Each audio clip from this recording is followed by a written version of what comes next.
Good morning, sir. Good morning, Prashant. How are you, sir? Okay, how are you?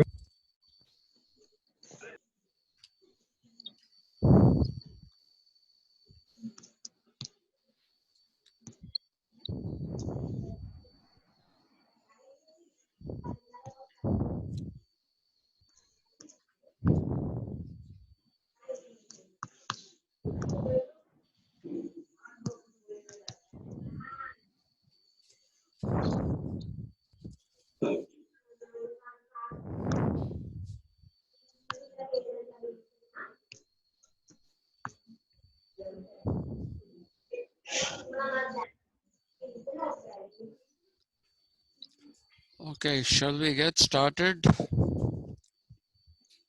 Yes, sir. This Zoom is a funny thing. On some days it cuts off in 35 minutes. The other day, for the second years, I took a 78-minute class. I don't know why it gave me so much time.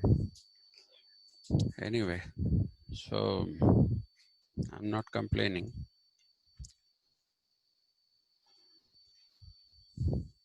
Okay, let's basically go back to what we were doing. I had finished talking to you about the notion of deconstruction that you find in Jacques Derrida.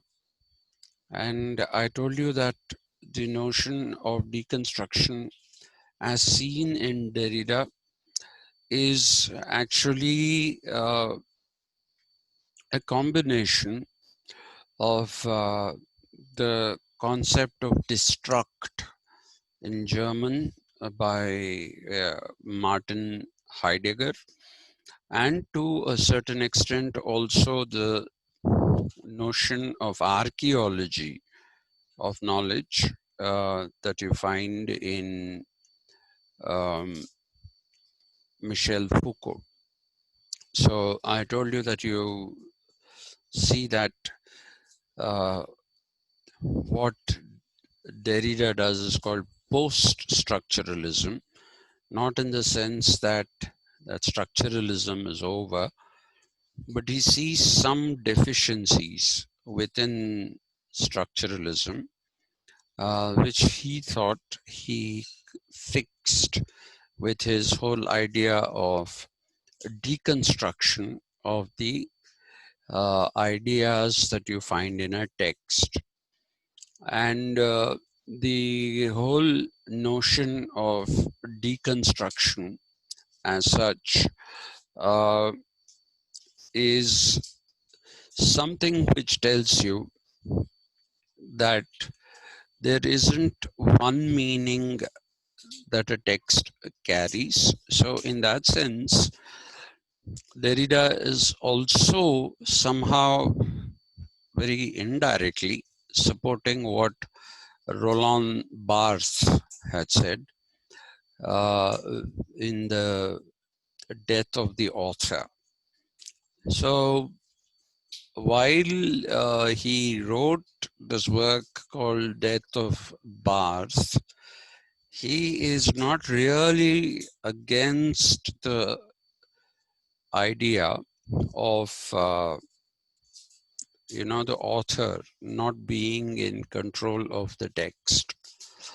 So there are all these eclectic influences. There is the influence of Barthes, there's the influence of Foucault, there's the influence of Heidegger, and all these culminate in his theory of deconstruction, which I have talked to you about. So depending on place, time, and the culture in the cultural milieu in which the reader is located, the possibilities of deconstruction of a text become many, so much so that you can actually use the term infinite. There are infinite possibilities of deconstruction of meaning in a text. Now, I told you that if this is a French tradition, what we have seen so far, though Heidegger is not really a Frenchman, he is a German. But the general tradition is a French tradition. Um, the German tradition is something which is significantly different. The German tradition brought into social sciences the notion of hermeneutics, Hermeneutics. Hermeneutics.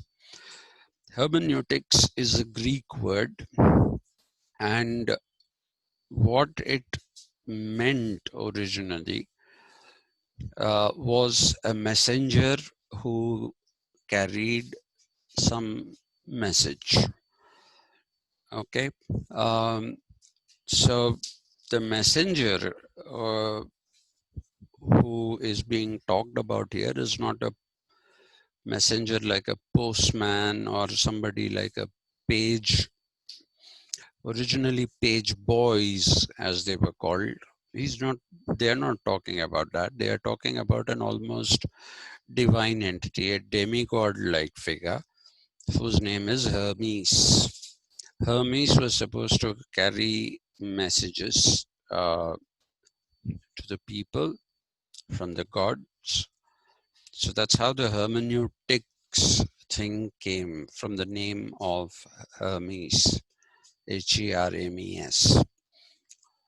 And it was later on used by the Christian church for interpreting the Bible, because there were a lot of controversy that surrounded the Bible, and people were trying to create a uniform, what should we say, a uniform Bible, one Bible that will have the same meaning for everyone. And it is in this process that we actually find hermeneutics being used. And this process actually led to all these institutions of which we are a part today. Institutions such as the university. The university was a place where people carried out research on the Bible. And we have seminars, because every university had a seminary. A seminary was a place where scholastics, who later on came to be called scholars, uh, would do research on various aspects of the Bible. And that is how the whole idea of footnoting, you have to put your source when you make an argument. You have to put your source when you're writing a research article or you're writing a PhD thesis. You have to footnote that with, this is where you can find this. So that all came up because of hermeneutics among the Christians. And a seminar was usually a presentation of a new finding by a scholastic or a scholar. And the word itself here is important, which is research. I would ask you to keep this in mind, because when we start doing the Indian philosophy thing, I'll contrast this with that. This is research. So what does it imply? Search again. Okay, research is search again. So when you say search again, you are searching almost the same thing again. All right. So research came to be called research because people were trying to search the Bible and to extract uniform meanings so that there wouldn't be too much of divisions about what Christianity is. The very sorry about that. The basic idea is to present a monolithic understanding of the Bible. So that's how hermeneutics came into Christianity. Later on, hermeneutics went into the study of literary texts. Okay, and again, this was mainly during the time of the Renaissance. So all the epics, the classics that were there in ancient Greece and Rome, those literary works were studied, and hermeneutics was for many centuries something which was used in the context of literary works and how to interpret them.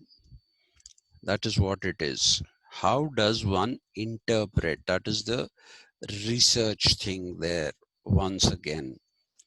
Okay, so things come from the church, from the Bible, out into the non-religious domain, and literary works were also researched, and people were looking for meanings.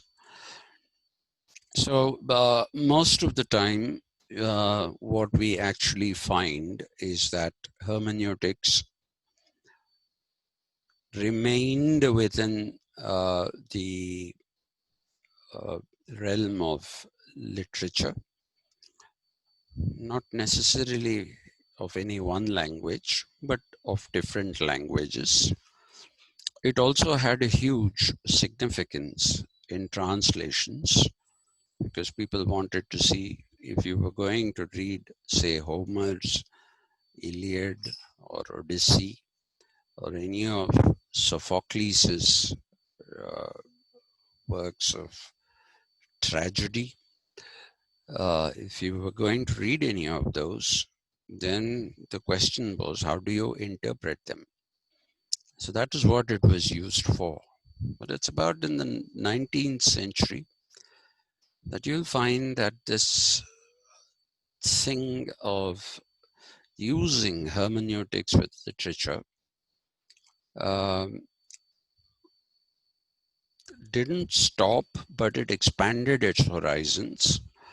And you will find that in Germany, there was a movement where people were trying to use hermeneutics. And in this, history became one of the most important things.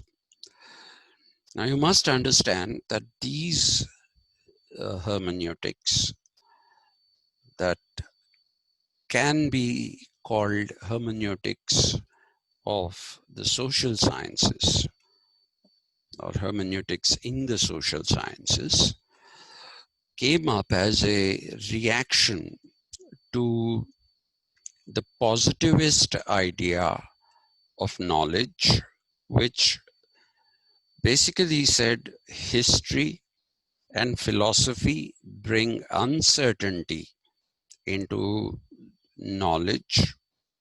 So as long as there is history, the involvement of history or the history of philosophy in anything, then a proper science which is irrefutable and which is valid will not happen. So this movement can be attributed to Auguste Comte. I have talked about it in the past. I'll just run through it in a minute. Auguste, Auguste, Comte, Comte. He was a Frenchman, and Auguste Comte was actually creating a bifurcation between what he called natural sciences and social sciences. When we talk about natural sciences, we usually mean biological sciences. Okay, we talk about botany, we talk about zoology, those kind of things become natural sciences. And the others become physical sciences. Okay, because again, it comes from Greek, which is physis.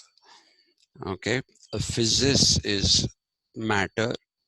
So that which studies matter that is around us became physics, and the sciences that studied matter became physical sciences, and the studies that studied life in nature, the flora and fauna, became biological sciences for us. But technically, when you are understanding positivism, what I have just told you is the common sense meaning.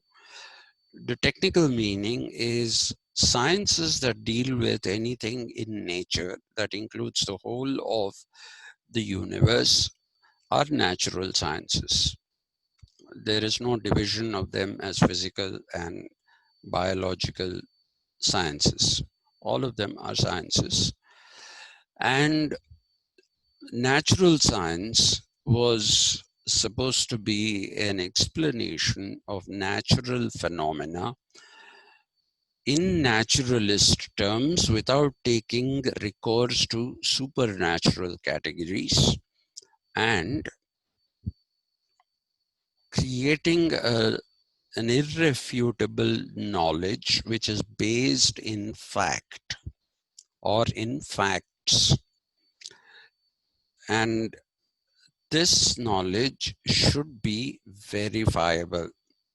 So if you're Auguste Comte, you'll stipulate that first it should be observable, okay, and then it should be verifiable, because unless and until you can verify comes from veracity.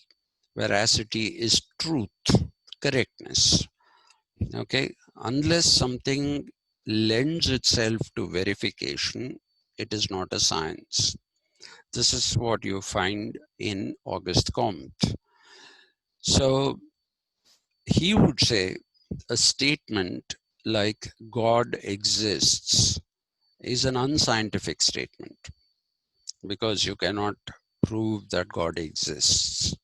You cannot verify that, because from verification, the next step is proof. Similarly, if you say God doesn't exist, even that is equally unscientific. It is equally unscientific because, again, you cannot prove anything about God. So the sciences that were talked about by the positivists and Auguste Comte tended to emphasize this whole idea of fact-value dichotomy. Facts are different from values. Okay. Values. What are values? There can be different meanings for values. One meaning of value is a monetary thing. How much would you value this pen for? If I ask you, what would be the value of this pen? One way of looking at it is monetary terms. You'll say 10 rupees or 12 rupees. I don't know how much pens cost these days. So you'll say 10 rupees or 12 rupees. That's one meaning of value. Another meaning of value is, let's say you are in a railway station. It doesn't happen anymore. And you are there to book tickets to go somewhere. And you have a form typically where you have to fill something and you realize you haven't brought your pen. Okay. And you don't have a pen.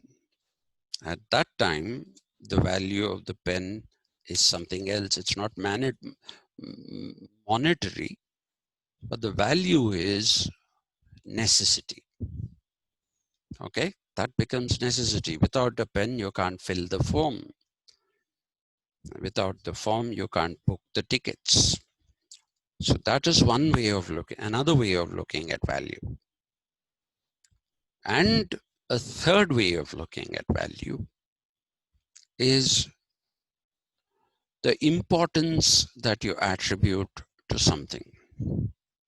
Say, my friendship with any particular friend of mine is extremely valuable to me. If I say this, then I'm saying I value that friendship. I value that friendship in the sense that I attach an importance to that friendship, which is extremely significant. And I will do anything to protect that friendship with that person.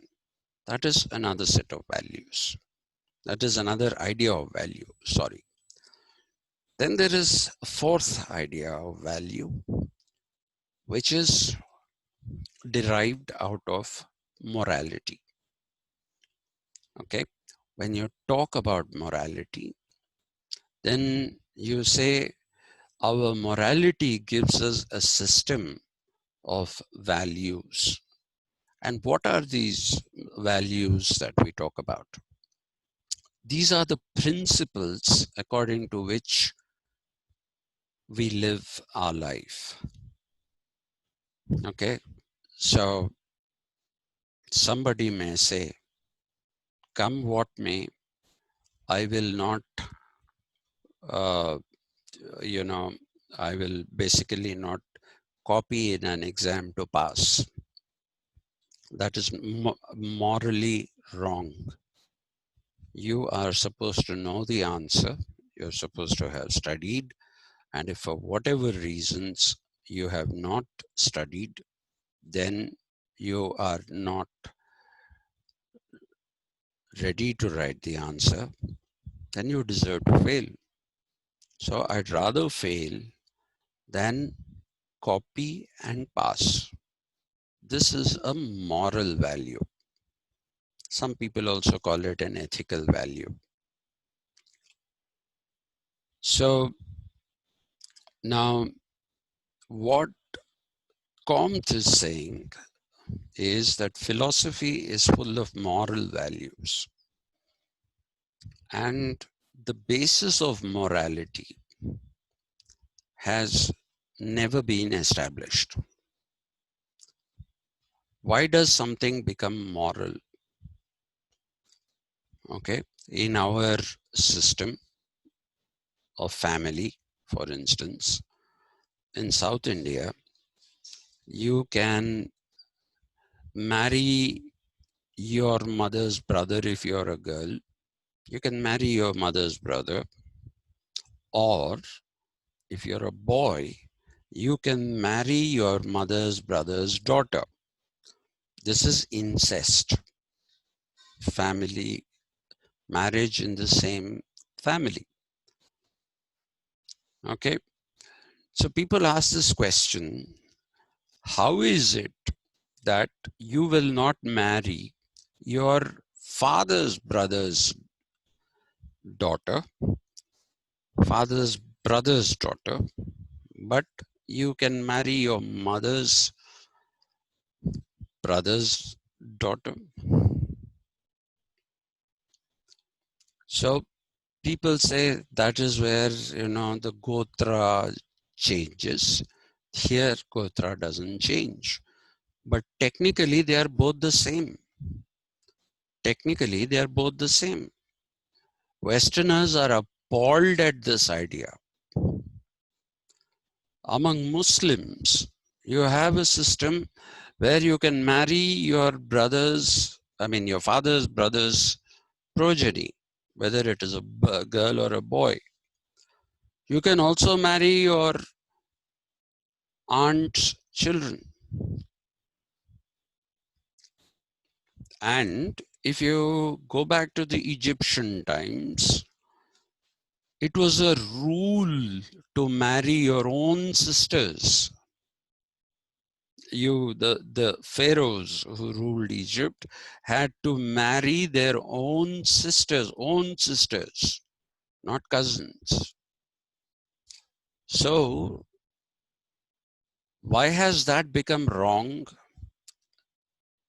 But why has this remained right? In India, this has remained. South India, this has remained right. For Muslims, it has remained right. But for the rest of the world, all this will come under incest. They say this is absolutely nonsense, unsustainable. So philosophy, Comte argues, is based in values of the moral kind, of the ethical kind, which cannot be justified one way or the other. And that brings in uncertainty. And another thing that he says is history. History is something that brings in a whole load of uncertainty into our understanding of things. Why? Because the same event that happened is represented by various historians in different ways. For instance, if you look at British colonialism in India, British colonial historians have said that they brought development to India. They cite their having brought railways. They cite having brought telegraph, the postal system, and also the telephones. So they say that this was a country that had no technology whatsoever. And suddenly we have given them all these things. But an Indian historian will say, these things that you have given were not meant for us. These were meant for yourself. You were trying to administer the country. You needed the railways to transport whatever produce that was there in the hinterland from there to the ports, so that you could take that raw material back with you to England and feed the industries there, generate employment there. And in doing so, you destroyed us. You destroyed the artisan economy that existed in India. Okay. And the bureaucracy, for example, anywhere in the world, the bureaucracy is there to serve the people. Okay. It is anyone's right to go and meet any official of any rank. But in India, what is the bureaucracy? Even today, can you go and meet a district collector?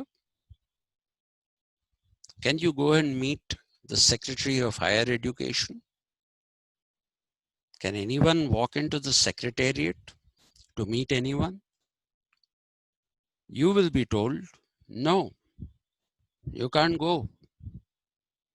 Do you have an appointment? And people don't give you appointments unless you know someone. And I'm talking only about the bureaucrats.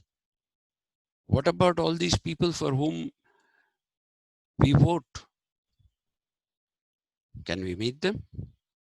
No, we can't meet them.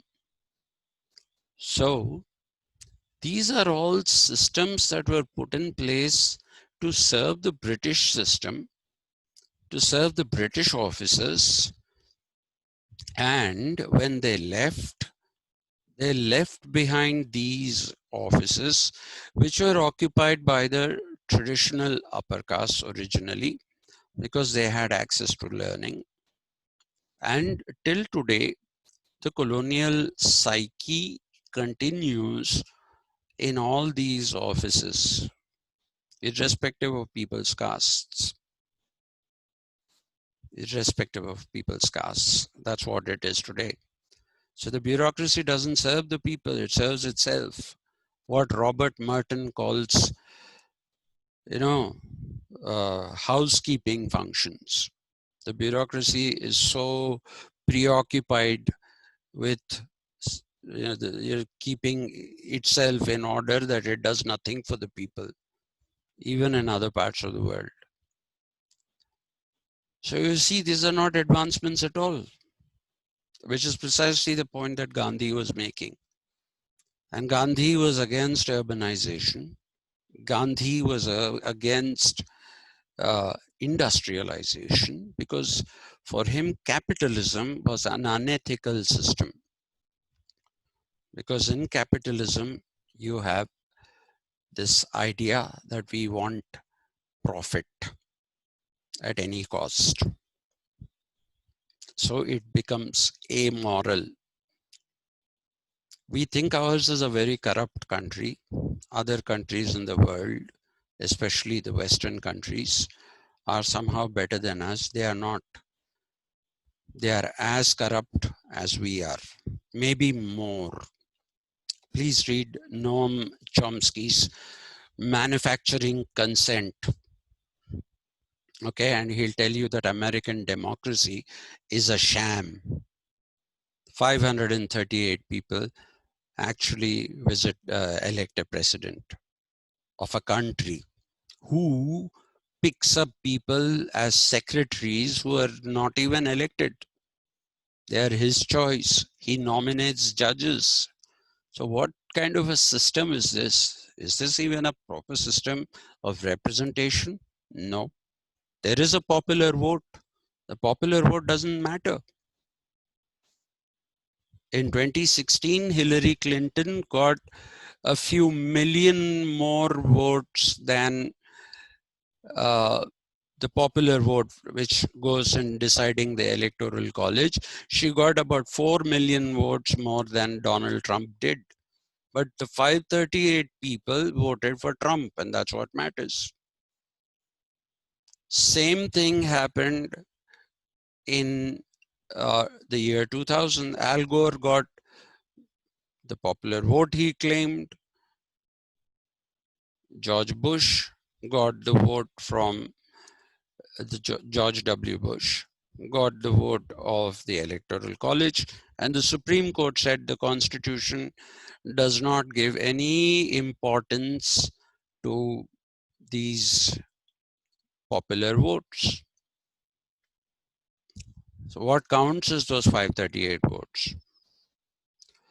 So you see, what we find here is a great deal of uncertainty when you talk about values and when you talk about history.